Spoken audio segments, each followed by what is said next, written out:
오늘도 계속해서 12월 주일 예배 때에는 성탄절이 있고 또 우리가 새해를 또 맞이해야 하고 준비해야 하며 올해를 결산하는 그런 달이기도 하니까는요. 오늘 주일 예배 때마다 말씀을 통해서 우리가 우리 2024년을 어떻게 결산을 할까, 어떻게 마무리를 할까, 이런 좀 생각을 가지고 말씀의 은혜를 나누시는 오늘 이 시간 되시기 바랍니다. 그래서 오늘 말씀에 등장하는 내용들이 무엇인가 보니까는요, 어떤 한 사람이 아주 딱한 사정을 가지고 예수님께 나왔습니다. 그 사정이란 무엇인가 하면 형과의 유산 상속 문제 때문에, 유산을 분배하는 문제 때문에 좀 힘든 거예요. 억울한 거예요. 그래서 주님께 나와서 이 문제를 좀 해결해 달라는 거예요. 자, 여러분, 이러한 절박한 문제를 가지고 주님 앞에 나왔는데 예수님께서 어떤 한 이야기를 하나 그에게 해주십니다. 그 얘기가 뭐냐면, 어떤 한 부자가 있었는데 그 부자가 재물을 쌓아두고 더 쌓을 데가 없으니 더 창고를 크게 만들어서 다 쌓아놓고 뭐라고 하는가 하면, 야, 이제는 다 이루었다, 내가 준비했다, 그러니까 편안히 쉬고 먹고 마시고 즐기자. 그랬는데 그때 어떤 음성을 들려주셨습니까? 그런데 오늘 밤 내가 너의 영혼을 취한다면 네가 준비한 이 모든 재물이 누구의 것이 되겠느냐, 이런 이제 비유를 하셨다는 거예요.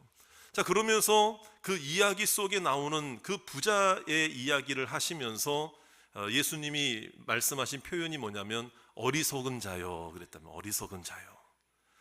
여러분, 이런 유산 문제로 절박함과 절실함을 가지고 나온 이 사람에게 부자 이야기를 하면서 그 부자에게 어리석은 자요라고 말씀하셨다는 것은 그 부자만 어리석다는 게 아니라 지금 이 문제를 들고 찾아온 그 사람에게도 간접적으로 너 왜 이렇게 어리석으냐, 네가 이 어리석은 자가 아니냐라고 하는 이 간접적으로 예수님께서 말씀하고자 하시는 어떤 이유가 있었다는 거예요.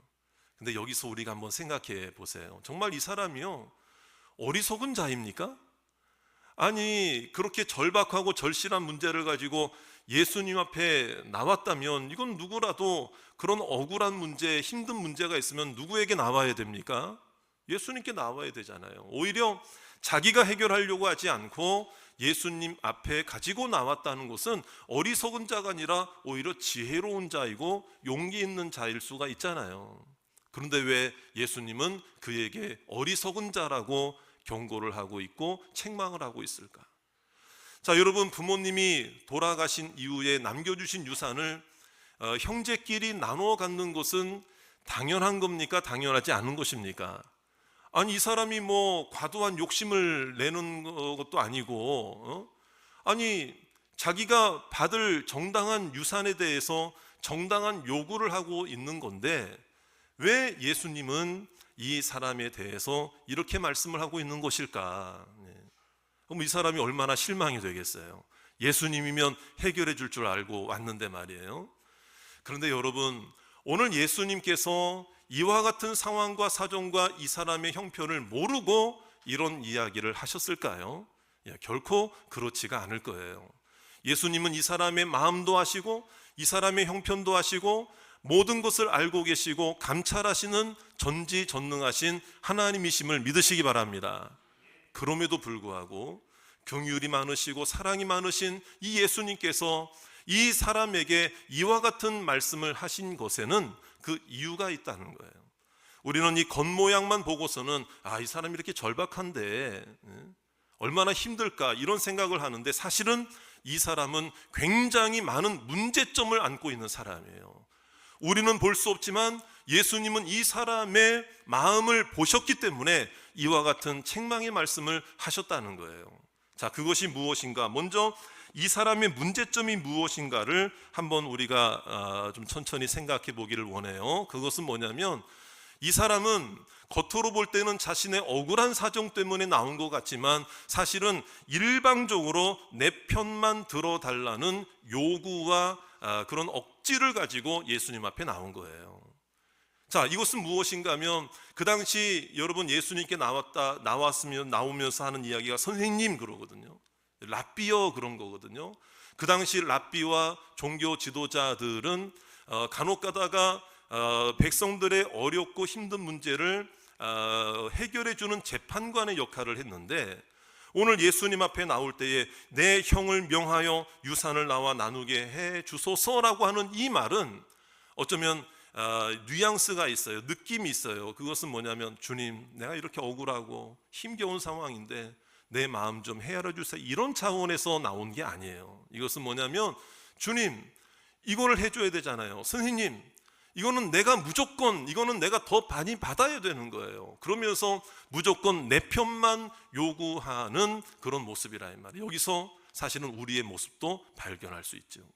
오늘 우리가 예배 자리에 나왔고 하나님 앞에 나왔는데, 하나님의 뜻과 하나님의 사랑과 하나님의 은혜와 긍휼하심에는 관심이 없고 무조건 내 문제만 해결받으려고 주님 앞에 모든 것을 다 그냥 주님 앞에 내 것만 해결되면 된다고 하는 그런 마음으로 혹시 우리가 나와 있느냐 이 말이죠. 이 사람의 마음 속에는 뭔가 주님 앞에 불손한 마음이 있었던 거예요. 그냥 내 문제만 해결받으면 다 된다라고 하는, 여러분 주님이 이 마음을 모르실까요? 다 아시죠. 그리고 이 사람의 문제점은 무엇인가 하면, 이 사람은요 이미 부자입니다. 여러분, 이 사람은 이미 부자예요. 지금이나 예나 마찬가지로 어떤 상속 문제가 결부되어 있는 상속 문제가 있다는 얘기는 그래도 재산과 재물이 많은 가문이에요, 적은 가문이에요? 많은 가문이에요, 여러분. 그러니까 이 사람이 마치 자기가 억울한 것처럼 보여지는데 사실은 어느 정도 형하고 조율을 했을 거예요. 그런데 자기 성에 차지 않기 때문에 나는 더 받아야 된다는 거예요. 그 마음을 가지고 주님께 나온 것이죠. 여러분, 자신이 원하는 대로 쟁취하려는 그 욕심, 여러분 형하고의 관계는 아랑곳하지 않는 이 마음, 그러니까 이미 마음이 전쟁터입니다. 마음이 지옥입니다. 마음이 다툼이고 마음이 싸움입니다. 한 가지 여쭤볼게요. 만약에 유산 문제가 해결됐다고 했을 때에 그러면 형하고 다시 화목하게 될 가능성이 있을까 없을까요? 야, 참 그거 힘든 얘기입니다.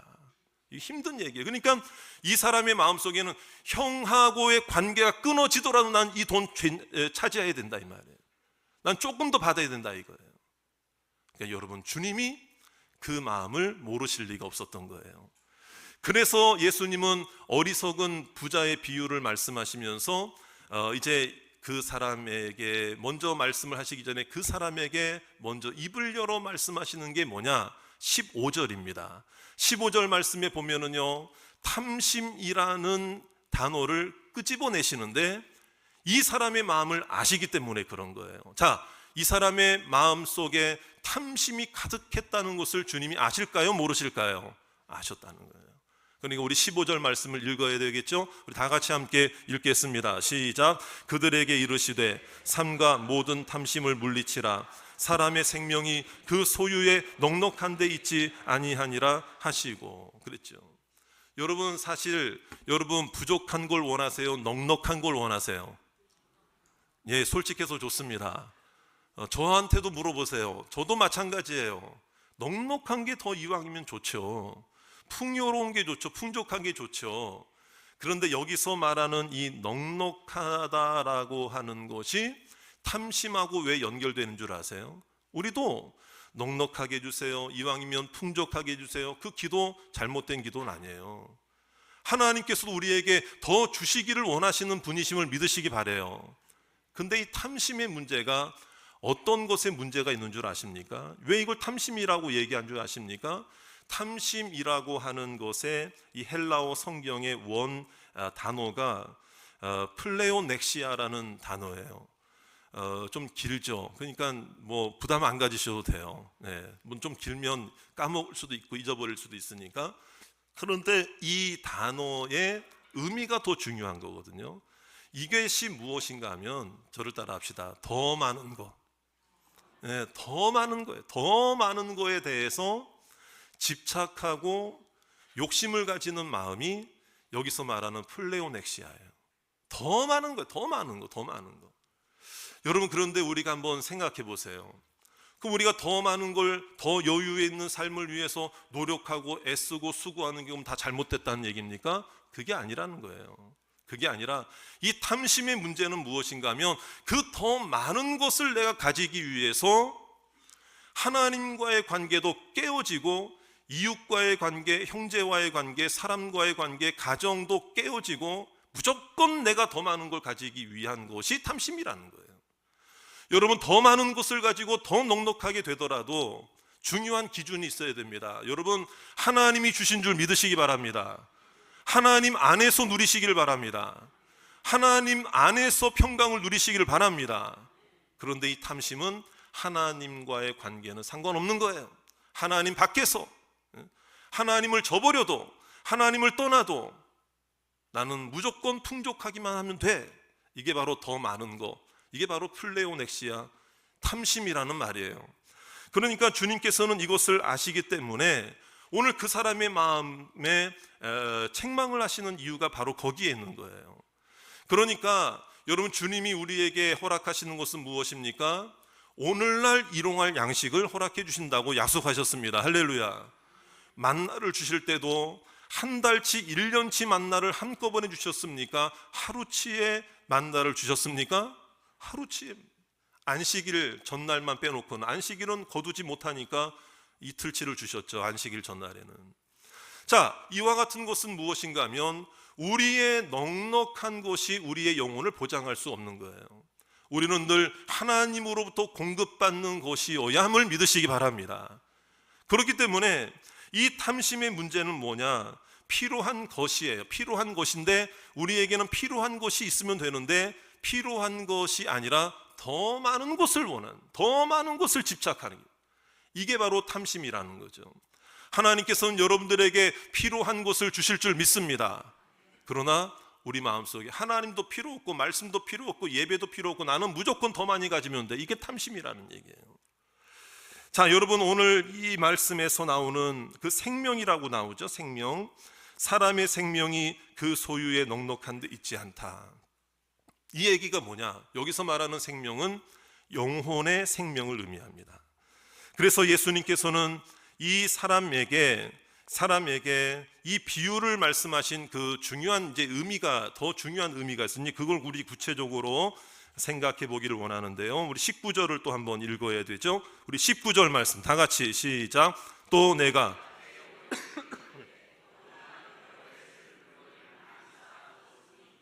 평안히 쉬고 먹고 마시고 즐거워하자 하리라. 자, 이 어리석은 부자도 내 영혼이라고 그러잖아요. 그러니까 영혼에 대한 인식이 있었어요, 없었어요? 있었어요. 자기의 영혼에 대한 인지가 있었어요. 그럼에도 불구하고 왜 어리석은 자가 되었고 왜 탐심 있는 자가 되었느냐? 오늘 보세요. 여러 해 쓸 물건을 많이 쌓아두었으니 평안히 쉬고 먹고 마시고 즐거워하자. 근데 그때 하나님이 말씀하셨다는 거죠. 어리석은 자여, 20절이죠. 오늘 밤에 네 영혼을 도로 찾으린, 이건 거두어 가시겠다라는 거예요. 그러면 네 준비한 것이 누구의 것이 되겠느냐? 누구의 것이 되겠습니까? 자, 자기가 준비한 거 다 놔두고 가게 되면 그 준비한 게 누구 것이 되겠습니까? 누구께 될 것 같아요, 여러분들은? 여러분들이 남기고 하면 누구께 될 것 같습니까? 자녀들 거? 아니면 뭐 형 거? 뭐 아들 거? 뭐 아내 거가 될 것 같아요? 내 남편 거가 될 것 같아요? 이거는요, 사람을 말하는 게 아니라 제3자를 말하는 게 아니에요. 예수님이 말씀하고자 하시는 것은 이런 거예요. 내게 있는 물질이 다른 사람에게도 갈 수 있습니까, 없습니까?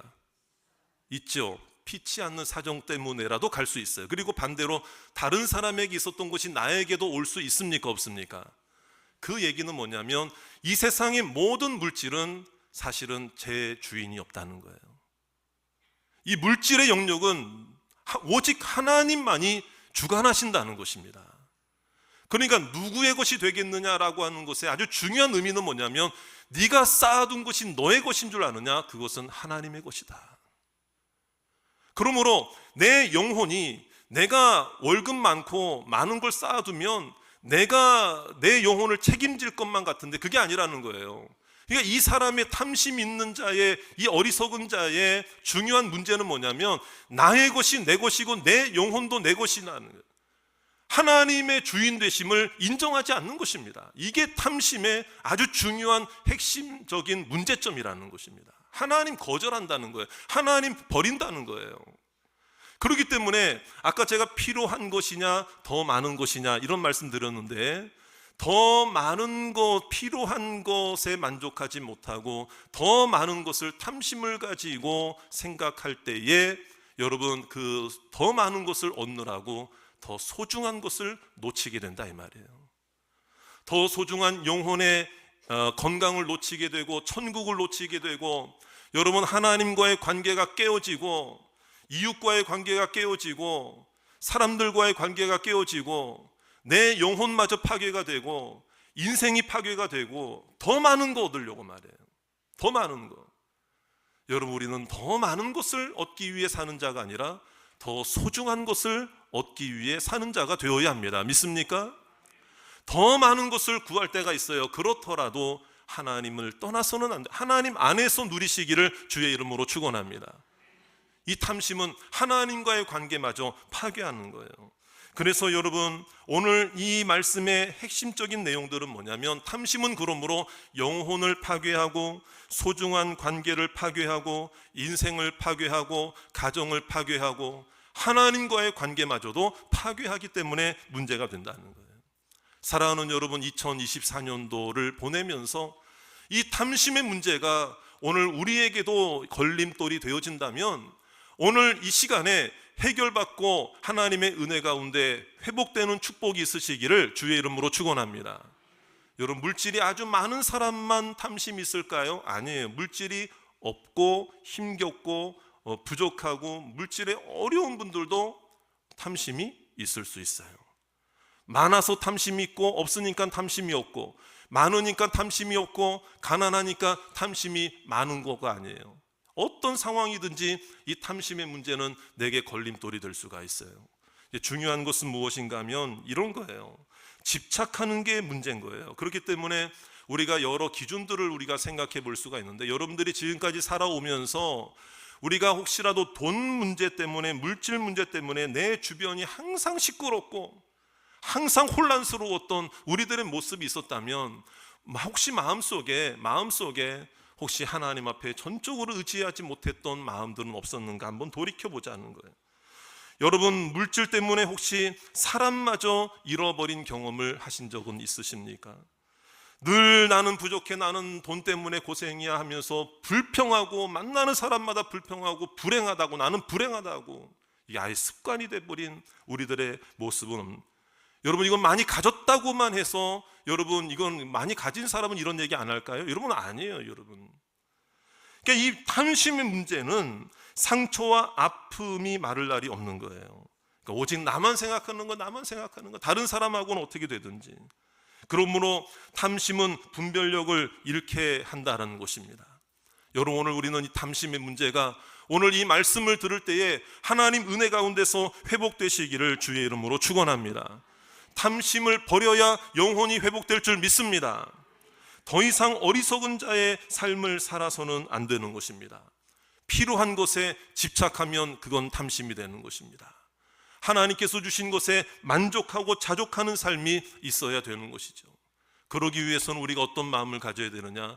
여러분, 이 세상에 올 때 아무것도 가지고 오지 못했으니 아무것도 가지고 가지 못한다는 사실을 우리가 함께 생각하고, 모든 것의 주가 되시는 하나님께 내 삶을 맡기시기를 주의 이름으로 축원합니다.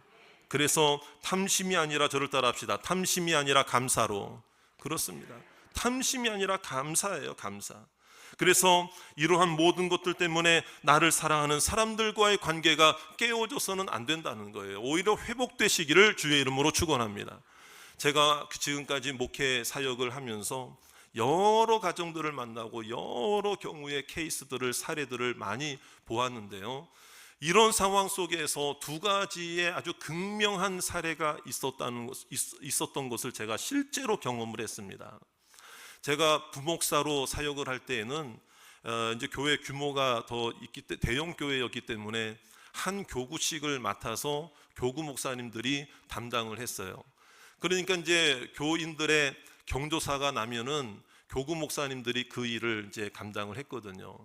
그래서 제가 어떤 때에 어느 한 가정에 장례가 났어요. 어머님이 돌아가신 거예요. 어머님이 돌아가셨어요. 근데 제가 사역했던 그 교구의 그 집사님은 이제 그 둘째 아들이에요. 둘째 아들. 맞상주가 아니죠.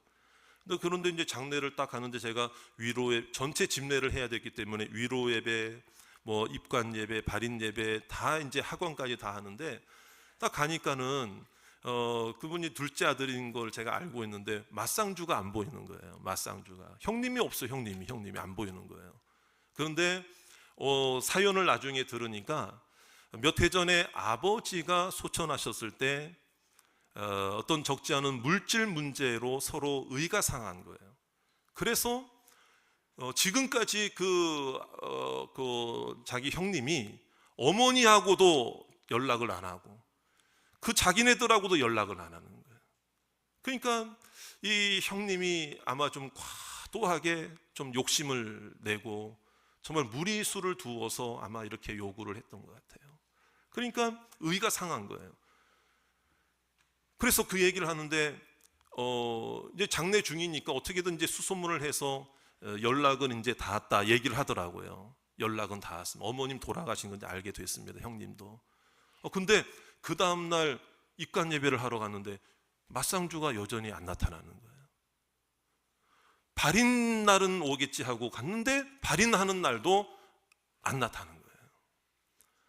아니 어떻게 됐든 간에 누구의 잘못이냐 누구의 잘못이 아니면 그거 간에 자기 어머님이 소천을 하셨는데 이 장례조차도 나오질 않는다.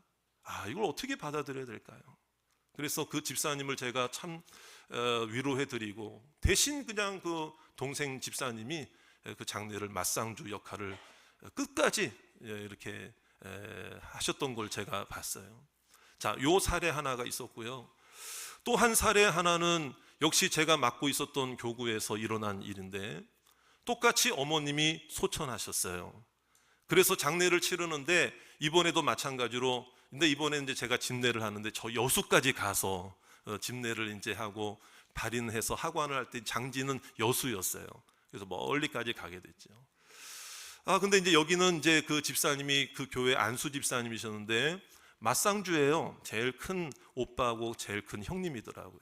그래서 이제 장례를 치르는데 나중에 이제 장례가 다 마치고 나서 아버님은 이제 오래전에 소천하셨고 이제 어머님마저 이제 가신 거죠.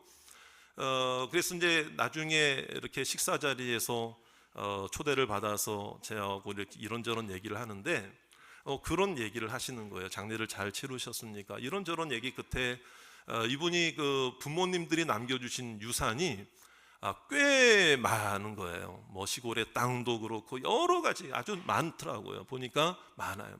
그런데 자기는 이번에 유산을 하나도 다 양보하고 형제들에게 다 양보했습니다. 그런 얘기를 하는 거예요. 무슨 사연이 있으십니까? 그러니까 제가 그분의 건강에 대한 부분을 제가 알고 있었거든요. 이분이 신장이 하나밖에 없어요. 신장. 건강이 안 좋았던 거지. 이 신장마저도 이식을 받은 거예요. 근데 누구에게 이식을 받았느냐? 어머니에게 이식을 받은 거예요. 그러니까 자기는 살아오면서 이제 어머니가 돌아가시니까 나는 어머니로부터 가장 소중한 것을 나는 물려받았다. 그러니까 이 재산들은 유산은 다 너희들이 나는 양보한다. 너희들이 나눠 가져라. 이렇게 동생들에게 공포를 했다는 거예요. 나에게 생명을 줬다. 어머니가 나에게 소중한 걸 줬다. 이런 생각을 가지고 결단을 했다는 거죠. 이 두 가지 사례의 극명한 상황을 보면서 제가 많은 걸 생각하게 됐어요. 이 이야기는 여러분 오해하지 마세요. 예수 믿는 사람 무조건 유산도 양보해야 된다. 이런 차원의 이야기가 아니라 그런 결정을 하기까지의 그 마음속에 어떤 마음이 있었을까? 내가 당연히 요구할 권리조차도 내 형제와의 관계를 위해서 내려놓고 양보할 때의 그 마음을 저는 하나님께서, 다른 사람은 몰라도 하나님께서 귀하게 보실 줄 믿습니다. 여러분, 이것이 우리가 오늘 이 말씀을 통해서 생각해 보고자 하는 거예요. 혹시라도 우리의 마음속에, 지금의 삶 속에 여러 가지 눈앞에 보이는 물질 때문에 의가 상하고 관계가 깨어지고 내 영혼을 잃어버리고 천국도 잃어버리고 하나님과의 관계마저도 깨어지는 모습들이 우리 가운데 있다면 이거 빨리 결산해야 된다. 이거 빨리 해결받아야 된다. 이거 빨리 회복되어져야 할 줄로 믿습니다. 올해가 다가가기 전에. 그래서 사랑하는 여러분, 오늘 여러분 물질의 문제 때문에만 아니라 여러 가지 문제로 참 우리는 의가 상할 수도 있잖아요. 힘들 수도 있잖아요. 여러분, 우리가 욕심낼 수도 있고 집착할 수도 있잖아요.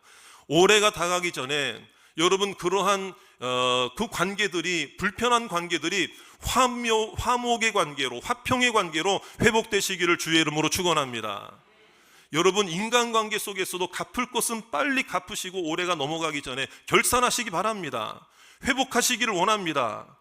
하나님과의 관계도 마찬가지. 하나님 앞에 마땅히 드려야 하는데 하지 못하고 있던 것, 하나님 앞에 드린다고 했는데 하지 못하고 있는 것이 있다면 여러분 정말 결단을 하셔야 돼요. 이것이 내 마음속에 집착이 되어서는 안 되잖아요. 내 신앙을 흔들어서는 안 되잖아요. 하나님과의 관계, 이웃과의 관계, 형제와의 관계, 가족과의 관계를 통해서 화평을 이루고 화목을 이루어 내 탐심의 문제가 오늘 회복되고 해결받는 믿음으로 2024년도 잘 결산하고 새해를 맞이하는 저와 여러분들 되시기를 주의 이름으로 축원합니다.